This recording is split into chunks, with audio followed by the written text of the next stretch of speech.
For the pancakes, we're gonna start with our flour, our baking powder. All the ingredients are listed on the recipe, the measurements, so you can refer to that for the amounts.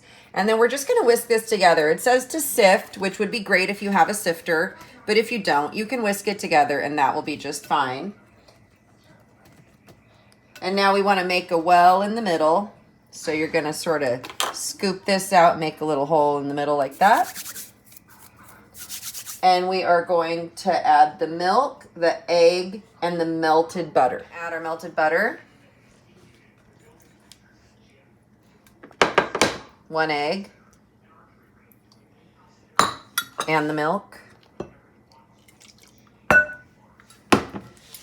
Then we're gonna just mix this up with a fork until it's smooth. You don't wanna over mix it, so just get it where it's nicely mixed together.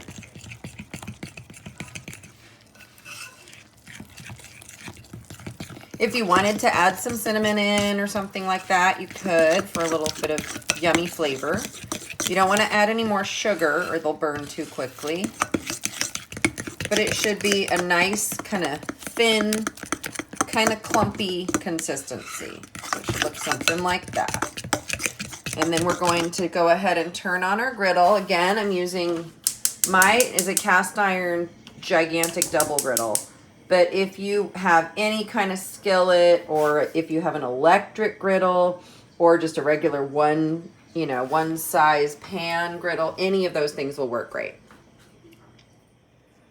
We've got the griddle nice and hot, and I'm gonna go ahead and spray it with spray oil. You could use butter, you could use regular oil, whatever you've got's great. And then each pancake is about 1/4 cup. So these are pretty nice sized pancakes. So you wanna scoop it. Notice I have the same measuring cups we have at school.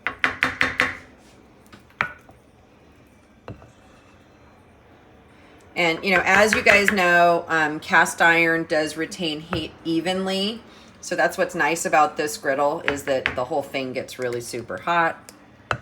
But again, if you have a skillet, great. If you have an electric griddle, great. Any of those things will work beautifully for this. So I've got 6 going. How do you know when a pancake is ready to flip over? You wait until you see bubbles. And then once the bubbles have popped, that's when it's ready to flip. So you want to wait until you can see around the edge. It's going to turn where it looks dry. And on top of it being dry, you'll see all the bubbles forming. Right now, let's see if I can spot any bubbles. Not yet, but oh yeah, here we go. There's a nice big bubble right there. And once they start to pop, then it gets to where it's ready to flip over. So don't flip them too soon. If you've done that before, I don't think it's quite ready because I was only one that popped. So we're gonna wait for a couple more.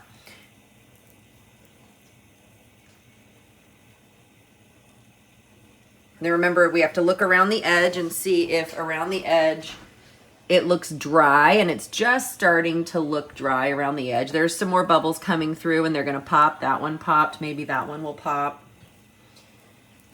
And then you can check and see, is it ready? No, not quite yet. It's not brown on the bottom yet.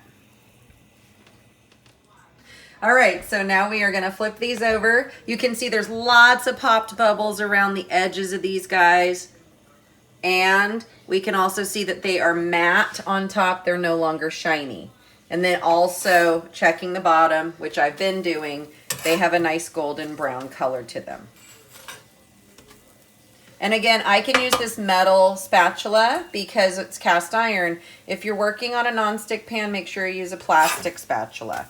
Don't ruin your parents' pans. These are some beautiful fluffy pancakes. Then you want to cook them on the other side. It doesn't take very long on the second side, maybe a minute or two until there's just a little bit of a golden brown in the middle.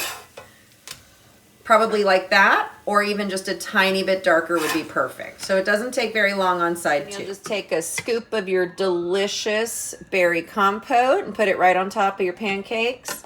Remember, you can make compote out of peaches or apples or almost any fruit. I mean, not bananas. That's why we did the roasted bananas. But there's lots of fruit you can use. to make beautiful berry compotes. There's my dogs barking in the background. You're welcome. And then a little bit of powdered sugar. And look how beautiful that is. Yum, yum, yum.